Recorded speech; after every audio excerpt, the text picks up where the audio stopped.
¿Cómo que esto no es 1985? De alguna extraña manera debe haber fallado el condensador de flujo, capacitor, como ustedes le dicen en esta clase barata. O de alguna manera estoy atrapado en un futuro en el cual no hay autos que vuelan. ¡Oh, ¡santa ciencia!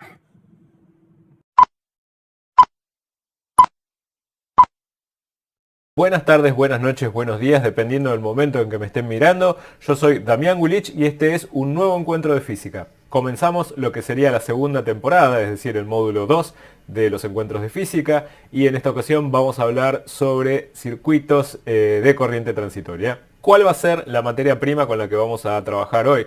Bueno, vamos a trabajar en esta ocasión con capacitores, con resistencias y con inductancias. Para el encuentro de hoy hay cosas previas que conviene repasar. La primera que podríamos ver es la definición de la corriente como la derivada de la carga respecto del tiempo. Después recordemos cuando vimos capacitores, cuál es la relación que existe entre la diferencia de potencial entre las terminales del capacitor y la carga en la placa positiva. Bueno, eso se encontraba multiplicando la diferencia de potencial V por una constante C que depende del capacitor. Eso nos da la carga Q que hay en el capacitor. Después vimos inductancias, vimos que la diferencia de potencial entre las terminales de la inductancia la podemos llamar BL y la encontramos como menos L, una constante que depende de la inductancia, por la derivada de la corriente respecto del tiempo.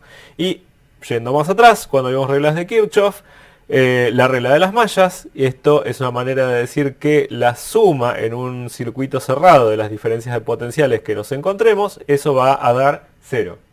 Me olvidaba de la resistencia y para la resistencia nos acordamos de la ley de Ohm. Este es el símbolo de la resistencia. La diferencia de potencial que se establece entre las terminales de una resistencia es la corriente que la atraviesa multiplicada por la resistencia. Así que, ¿qué vamos a hacer hoy? Vamos a estudiar el efecto de introducir dos elementos circuitales, la capacitancia y la inductancia, en un circuito que ya tiene una resistencia. Como nosotros ya discutimos cuando hablamos de inductancia, parece que no es posible establecer una corriente estacionaria en un circuito que contenga una resistencia y una inductancia, debido al efecto de inducción de la ley de Faraday.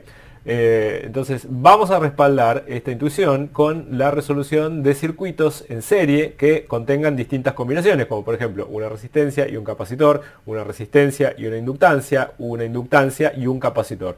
¿Con qué herramienta? Con las reglas de Kirchhoff de los circuitos simples.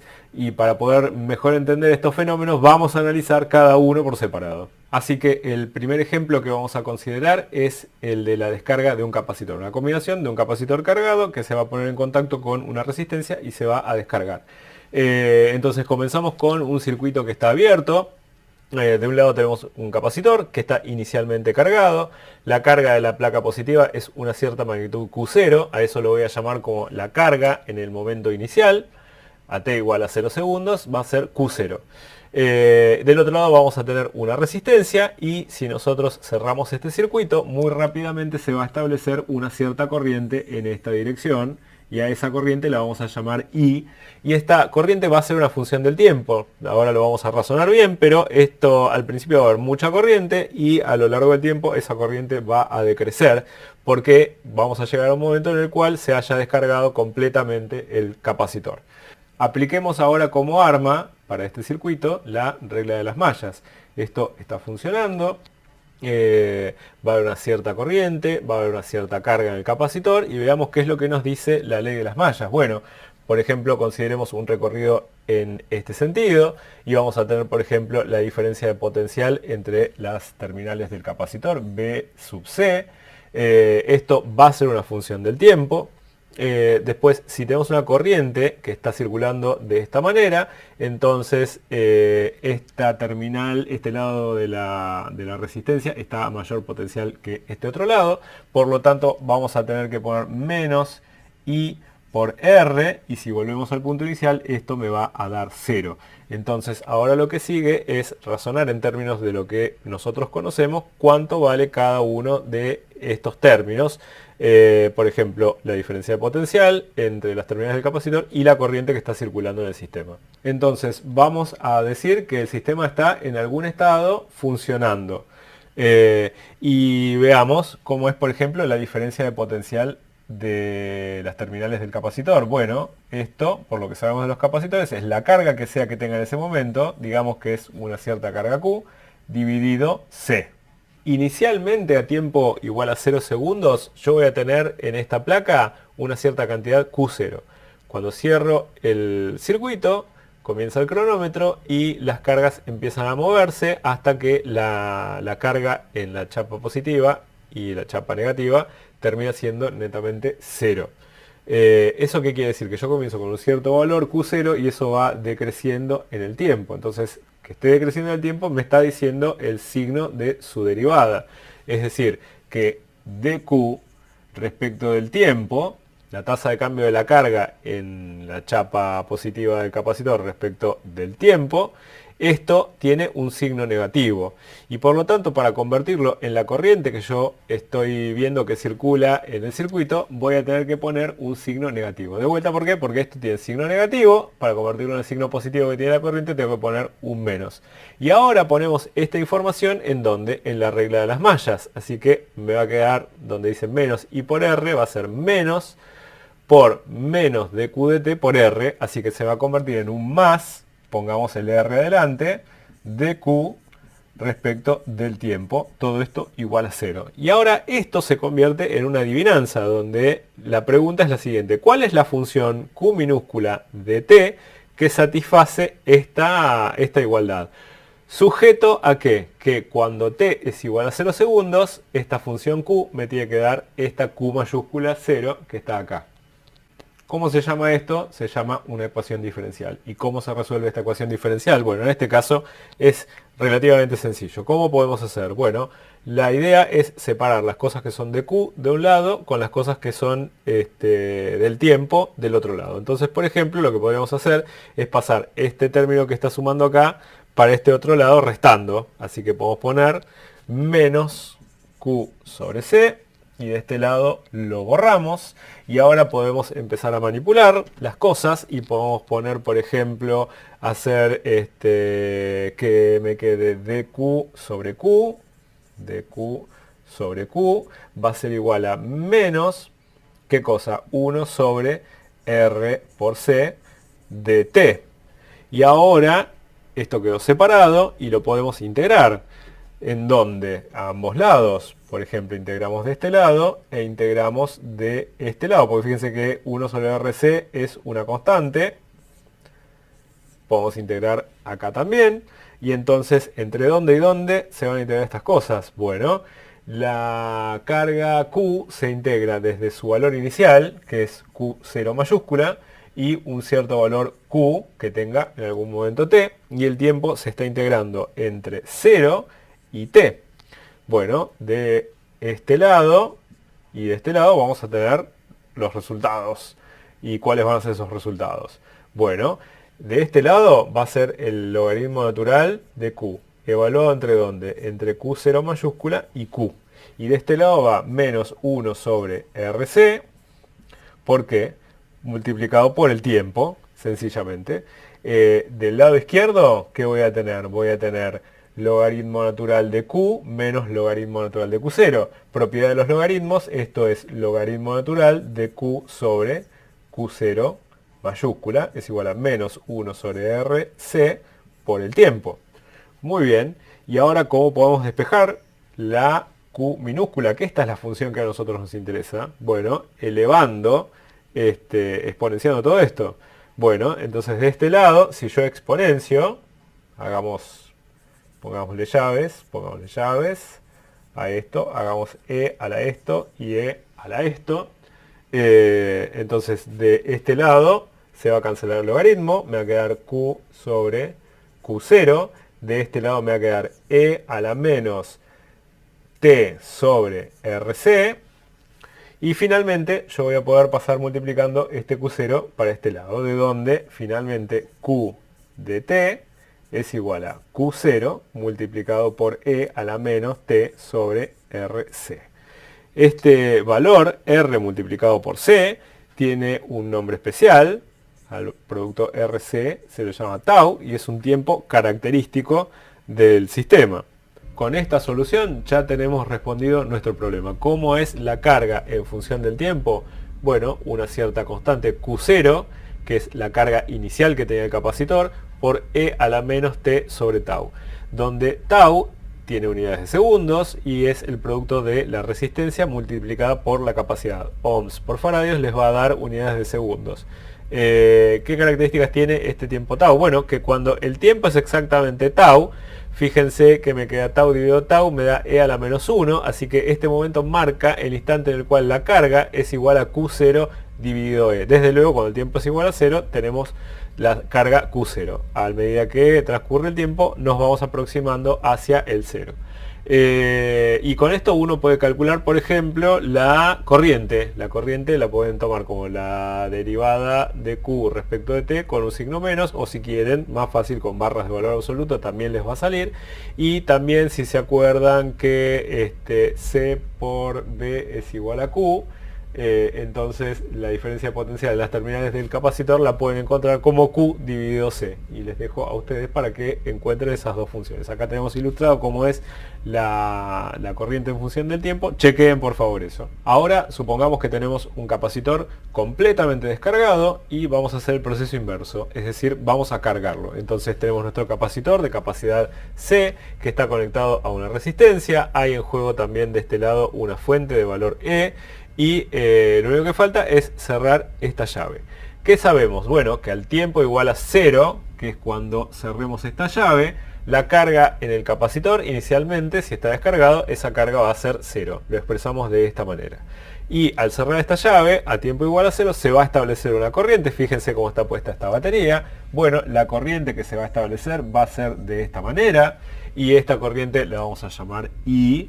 Y en este caso va a estar vinculada con la tasa de cambio de la carga que se acumula en la chapa positiva del capacitor. ¿De qué manera? Bueno, esta vez como más dQ a dt. Una vez más, me interesa saber cómo es la función Q dt en la chapa positiva del capacitor. Y vamos a comenzar también con la regla de las mallas. Entonces hagamos un recorrido en este sentido. Entonces, por ejemplo, si consideramos primero en este intervalo, tenemos la fuente E y ahora tenemos la diferencia de potencial entre las terminales del capacitor, que vamos de más a menos, así que va a ser menos BC. Y entonces acá estamos pasando de más a menos, así que es menos I por R, y esto por la regla de las mallas, si volvemos al comienzo, esto nos da 0. Y ahora, de vuelta al juego, de empezar a decir qué es cada cosa. ¿Quién es quién? Bueno, el valor de la tensión de la fuente sigue siendo E.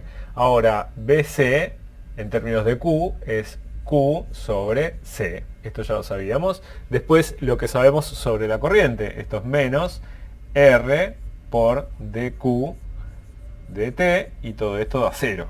Y ahora tenemos de vuelta una adivinanza, una ecuación diferencial, donde la pregunta que nos hacemos es cuál es la función que satisface esta igualdad sujeta a esta condición inicial. Tratemos entonces de separar esta ecuación diferencial para encontrar cuál es la función Q.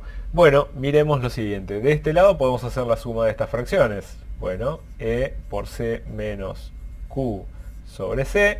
Y ahora este término está restando, lo podemos pasar sumando para el otro lado. Así que esto es R dQ dt.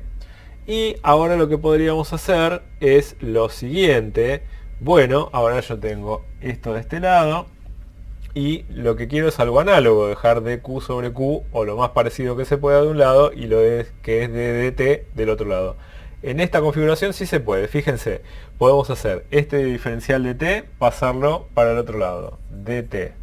Ahora me queda esta r, pasarla dividiendo, dt sobre RC. Y de este lado me va a quedar dQ dividido EC menos Q. Ahora vamos a tener que tratar de integrar esto. Del lado izquierdo vamos a integrar entre 0 y el tiempo t. Y del lado derecho vamos a integrar respecto de la carga, que comienza siendo 0 y que termina en un cierto valor Q. Bueno, la parte izquierda es bastante fácil porque RC es una constante. que tiene unidades de segundos, y de vuelta la vamos a llamar tau. Primero lo vimos como el tau para el proceso de descarga, ahora es el tau para el proceso de carga. Así que de este lado esto da sencillamente T sobre RC.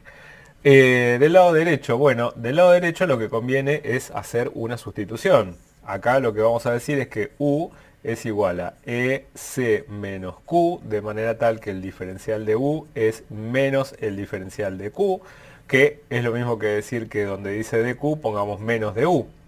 Entonces ahora tendremos la integral respecto de U, ¿de qué cosa? De 1 sobre U. Y ahora veamos cómo son los límites de integración. Los límites de integración, me faltó este signo menos, perdón. ¿Cómo quedan? Bueno, cuando Q es igual a 0, U es igual a E por C. Cuando Q es igual a Q, el límite de integración superior es U. Así que esto me da menos el logaritmo natural del valor absoluto de U evaluado entre C y U. ¿Y esto cuánto va a dar? Bueno, esto me va a dar, fíjense, va a ser logaritmo natural de U menos logaritmo natural de S. Propiedades de los logaritmos, esto sería logaritmo natural de U dividido EC.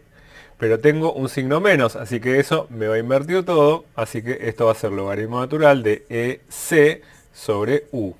Y si vuelvo a la variable original, entonces ahora esto queda como el logaritmo natural de E por C dividido EC menos Q.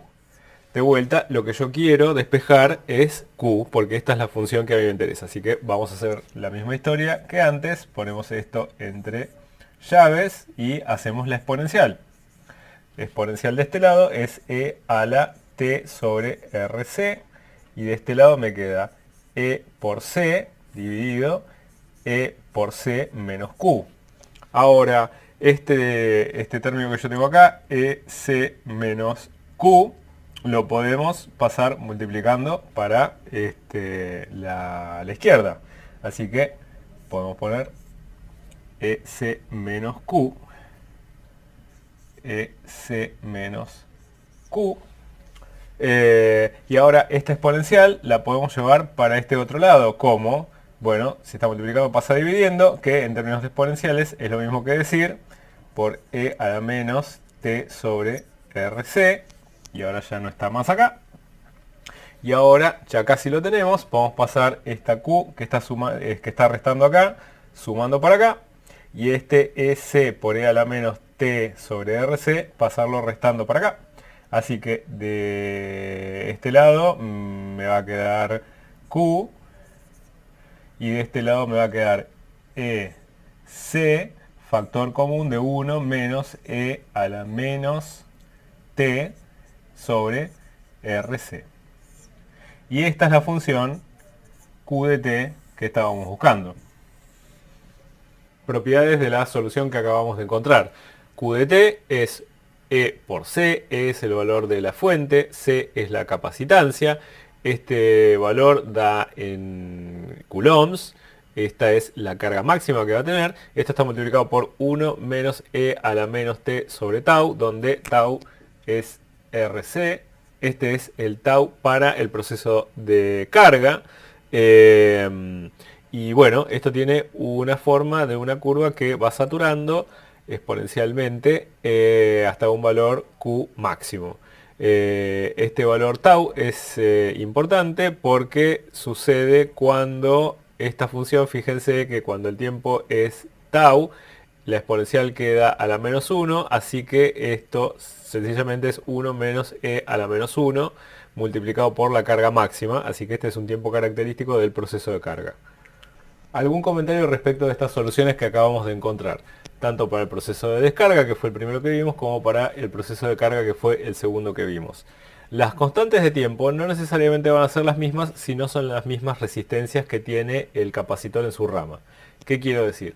Bueno, el proceso de descarga yo voy a descargar a través de una distancia que voy a llamar, por ejemplo, RD. El tiempo característico tau, le podemos poner un subíndice para indicar que es de descarga. Y va a ser la resistencia que vea en el proceso de descarga multiplicada por la capacidad. En el proceso de carga También vamos a tener un tau, que va a ser para el proceso de carga. ¿Y en qué consiste? En el producto de la resistencia que ve el capacitor en el proceso de carga por su capacidad. No necesariamente los dos van a ser los mismos. Primer comentario.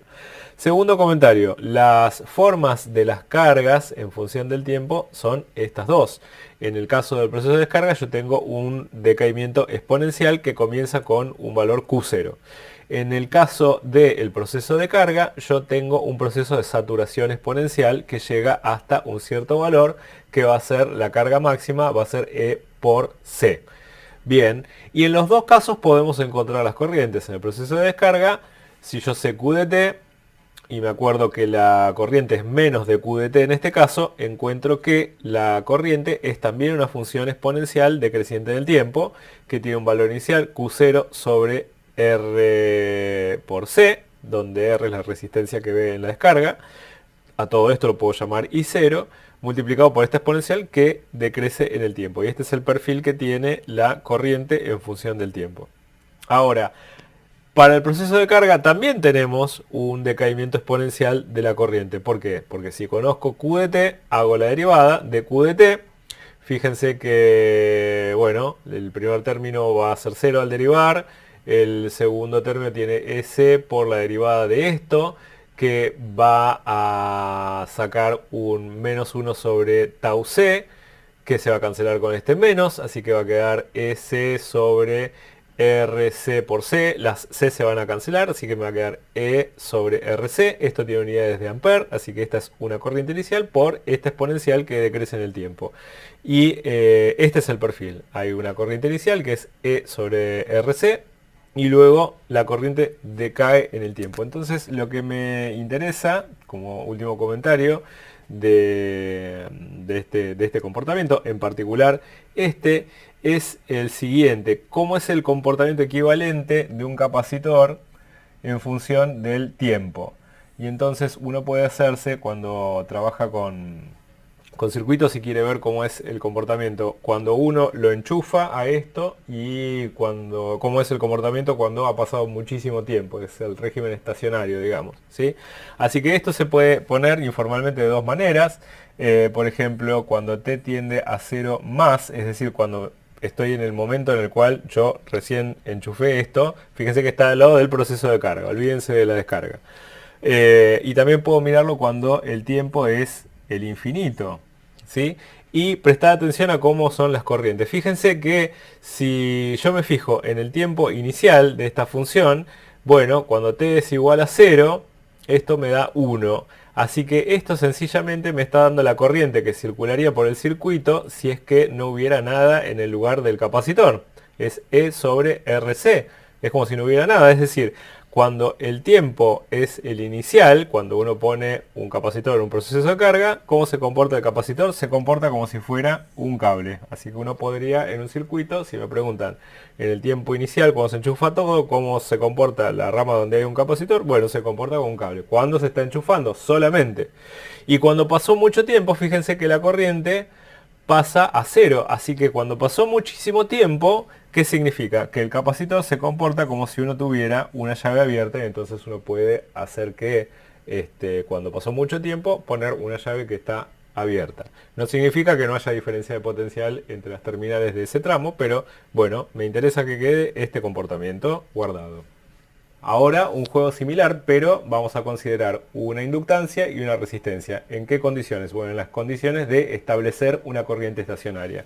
Entonces vamos a considerar una fuente E, vamos a considerar la resistencia y una inductancia conectados, y vamos a cerrar esta llave en el tiempo t igual 0 y vamos a establecer una corriente. Entonces, cuando cerramos este interruptor, empieza a circular una corriente del circuito en esta dirección. Pero no nos olvidemos que L va a generar una FEM inducida que se opone al establecimiento de la corriente, como esa FEM inducida es menos L de I a de T, y su polaridad está en oposición con la fuente, y el módulo, bueno, como dijimos, en valor absoluto es L de I a de T.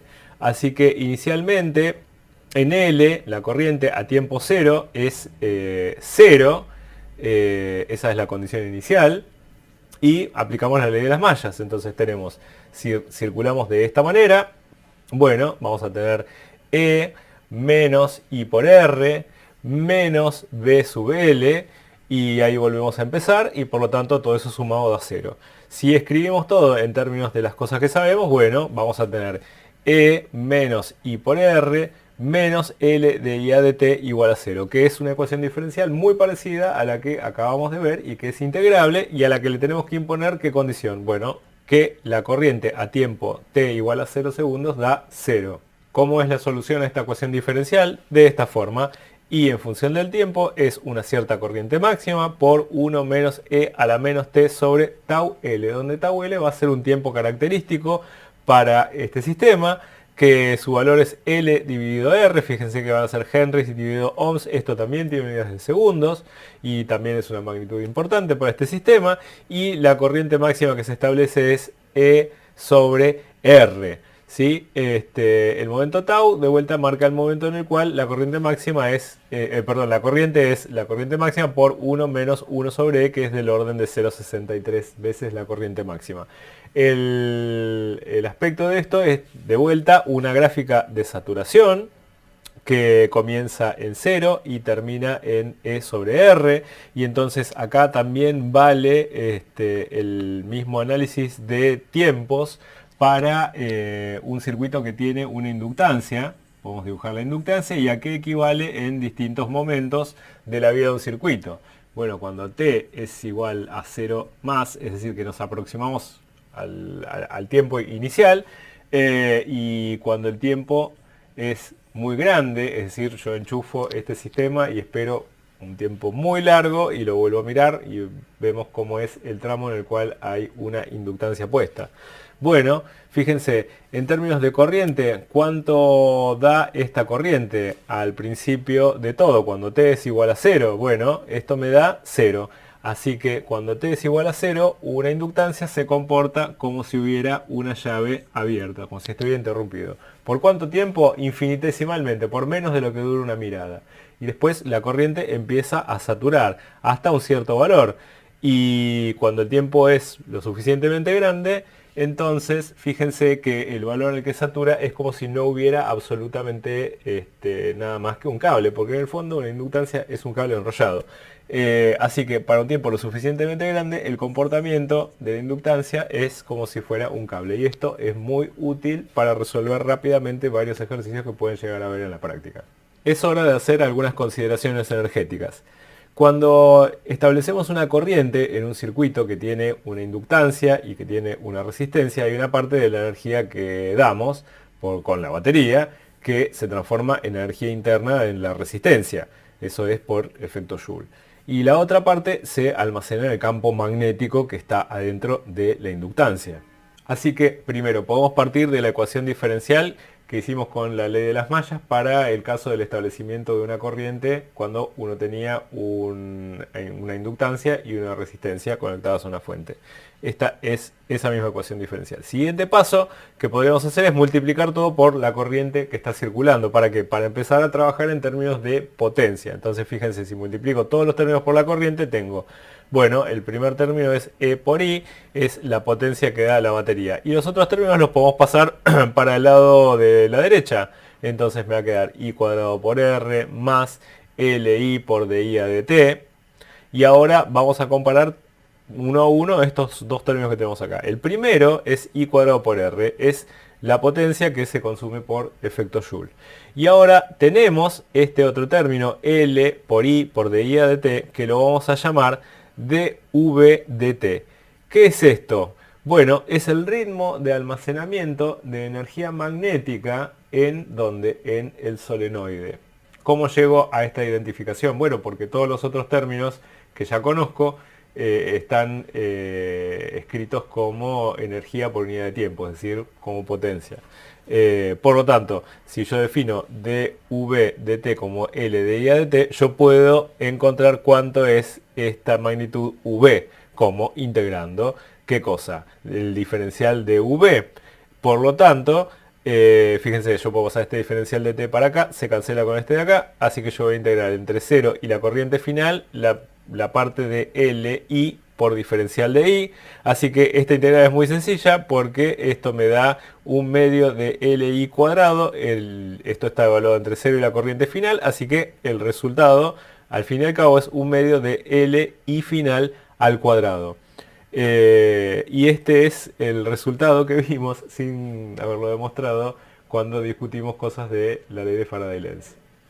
Ahora lo que vamos a hacer es considerar el proceso de interrupción de un sistema que tiene una inductancia y una resistencia por las cuales está pasando y ya está establecida una corriente. Para eso vamos a considerar este sistema que tenemos acá, que es un circuito que va en dos etapas. La primera etapa es la que ya vimos recién, de establecer una corriente estacionaria. Eso es cuando la llave S1 está cerrada y la llave S2 está abierta. Entonces se produce una corriente. Nosotros dejamos este circuito andar durante un tiempo muy largo, mucho más largo que el tau L. Y entonces vamos a tener una corriente estacionaria cuyo valor ya sabemos que es E sobre R, donde E es el valor de la FEM que tenemos acá. Y ahora de golpe vamos a abrir la llave S1 y vamos a cerrar la llave S2, de manera tal que solamente nos queda cerrada esta malla que está acá arriba. Ahí es donde comienza a correr el cronómetro. Bueno, en esas condiciones solamente va a circular corriente por la malla de arriba. ¿Qué corriente? La corriente que venía circulando, que tenía este valor. ¿Durante cuánto tiempo? Durante un breve tiempo. Pero bueno, si circula la corriente por ahí arriba, vamos a tener que considerar las diferencias de potencial. La inductancia ha invertido su polaridad y aplicamos la ley de las mallas en un circuito cerrado. Solamente nos va a quedar el término asociado a la diferencia de potencial de la resistencia y la diferencia de potencial en las terminales de la inductancia. Como no hay ninguna FEM, esto me da menos I por R menos L de I a dt. Esto todas sumadas dan 0. Y esta es una ecuación diferencial de primer orden como la que vimos antes, a la cual se le impone una condición. Y esa condición es que la corriente al tiempo 0, cuando se cerró la llave S2, eso da tanto como la corriente I0 que estaba circulando. Es durante un brevísimo tiempo el solenoide, la inductancia, se comporta como una fuente de corriente. Análogamente, esta ecuación diferencial se puede resolver y de aquí podemos encontrar la solución para la corriente en función del tiempo. Es I0 por E a la menos T sobre tau L, donde tau L ahora es L sobre R, donde R es la resistencia que ve la inductancia en su rama. Y la corriente I0 es la corriente que estaba circulando inicialmente por este sistema. En el caso, como lo tenemos configurado, era E sobre R. Tenemos la solución para la corriente en función del tiempo y podemos predecir algunos comportamientos de las inductancias en determinados instantes cuando interrumpimos una corriente estacionaria. Esta es la solución, I0 por E a la menos T sobre tau L. Tenemos un decaimiento exponencial. ¿Qué quiere decir esto? Que cuando tenemos un tiempo muy largo, la corriente es 0 porque se ha extinguido completamente. Pero lo interesante es cuando el tiempo es t igual a 0 segundos. Bueno, a t igual a 0 segundos la corriente es I0. ¿Qué significa esto? Bueno, que durante un muy brevísimo instante, cuando uno deja a su suerte a los inductores, estos se comportan como fuentes de corriente en un proceso de interrupción. Después la corriente obviamente decae exponencialmente. Y acá tenemos también dibujado lo que sucede cuando el tiempo es el tau L, que la corriente toma el valor inicial dividido la constante E. Y ahora vamos a hacer otro arreglo muy interesante que consiste en solamente un capacitor y un inductor. Inicialmente el capacitor está cargado y se conectan uno con el otro como mostramos en este circuito que está acá. Si aplicamos la ley de las mallas, bueno, tenemos que poner la diferencia de potencial en las terminales del capacitor y tenemos que considerar la diferencia de potencial en las terminales del inductor. ¿Eso qué quiere decir? Bueno, para el lado del capacitor esto es Q sobre C menos L de I a dt, sumadas esto a 0, ley de las mallas, y ahora podemos escribir todo en términos de Q. Y entonces donde dice I, tenemos que acordarnos que I es de Q a dt con un signo menos en este caso. Por lo tanto, ahora vamos a tener que tener una derivada segunda respecto del tiempo dos veces de la carga. y con este menos, este otro menos se va a hacer un más y nos queda esta ecuación. ¿Y ahora qué podemos hacer con esto? Bueno, podemos quedarnos con el término derivada segunda de q respecto del tiempo dos veces de este lado. Ahora este término pasarlo restando por acá y el L pasarlo dividiendo. Así que me queda derivada segunda de q respecto del tiempo dos veces igual a menos 1 sobre LC por q de t. Y ahora esto también es una ecuación diferencial.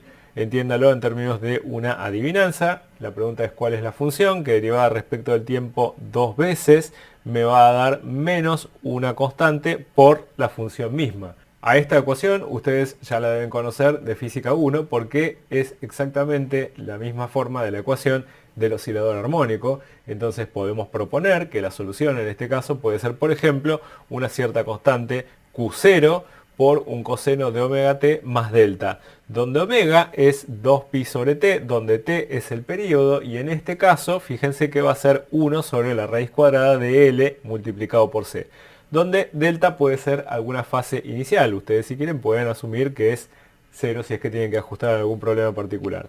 En el caso de la corriente, por ejemplo, tenemos que la corriente es menos de Q a de t en este caso, así que sencillamente podemos derivar esta solución para encontrar cuánto es la corriente que podemos medir en este circuito.